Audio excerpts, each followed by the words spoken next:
My phone buzzed just as I was finishing a late meeting at work. I glanced at the screen and saw a message from my best friend, Ryan. It read, "Your wife is sitting between my legs right now." I laughed out loud, assuming it had to be some ridiculous joke. Ryan had always been sarcastic, and he knew exactly how to get under my skin. I typed back, "Nice try. I'll remember this prank."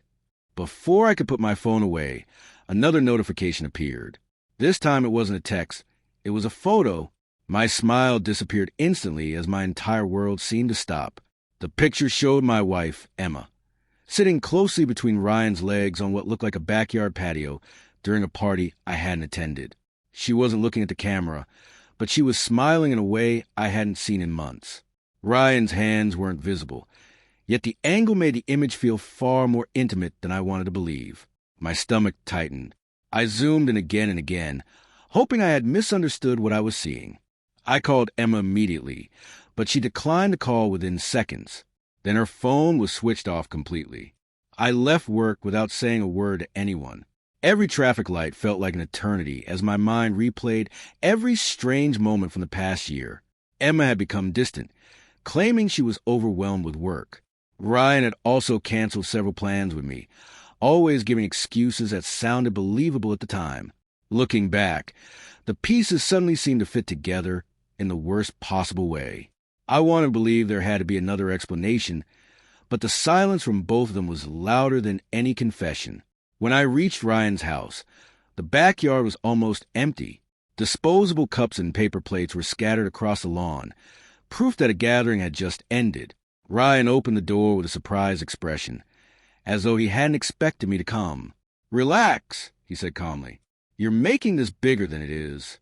I pushed past him and demanded to know where Emma was. He hesitated before admitting she had left only 10 minutes earlier. His refusal to explain the photo only fueled my growing anger. I drove home hoping Emma would already be there with a reasonable explanation. Instead, I found the house dark and silent. Nearly an hour later, her car finally pulled into the driveway. She walked inside carrying shopping bags and looked genuinely shocked to see me waiting in the living room.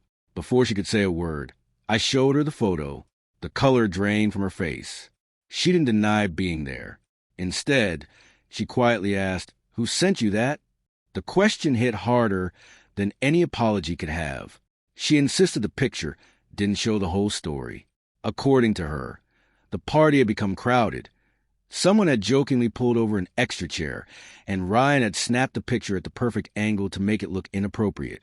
Part of me wanted desperately to believe her, but another part couldn't ignore the fear growing inside me. Then I remembered Ryan's first message. No innocent friend would send something so cruel unless he wanted me to believe the worst. I realized someone was deliberately trying to destroy either my marriage or my trust. Just as Emma was beginning to explain the rest of the evening, another message arrived from Ryan. It contained only one sentence. "If you think that photo was bad, wait until you see the next one." My hands started shaking as I stared at the screen. A new image began downloading, and I felt a terrifying certainty that whatever appeared next would change everything I thought I knew forever. The second photo loaded slowly, and every second felt unbearable. My heart pounded as the blurry image became clear.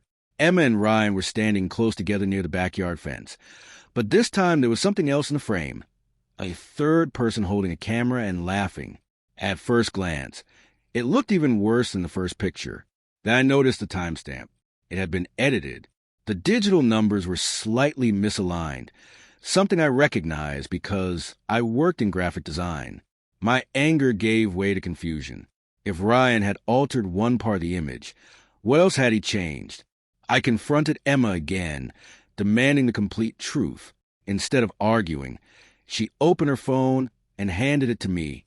She had finally managed to restore messages she had deleted earlier that day. Not because they were romantic, but because she feared they would only make things look suspicious.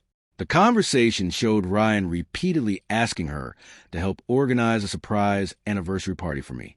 He had insisted on keeping everything secret, even telling her not to mention the planning if I became curious. Suddenly, the missing pieces began to fit together, but one question remained. Why would Ryan now try to destroy the very surprise he had planned? Determined to find the truth, I drove back to Ryan's house before sunrise. This time, he didn't greet me with confidence. He looked exhausted, and his smug smile had vanished.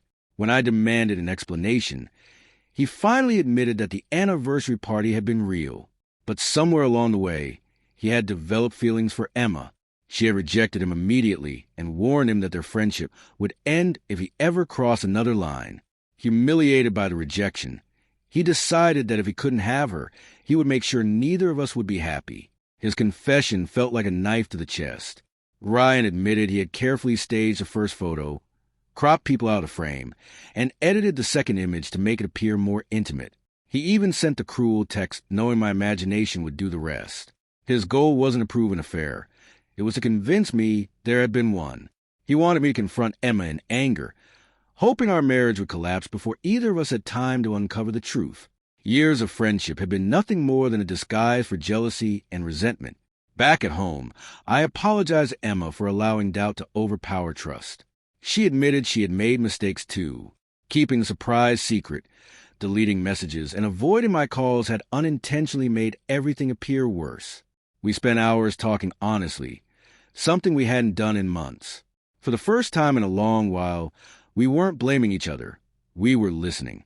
We realized that a marriage doesn't usually fall apart because of one lie.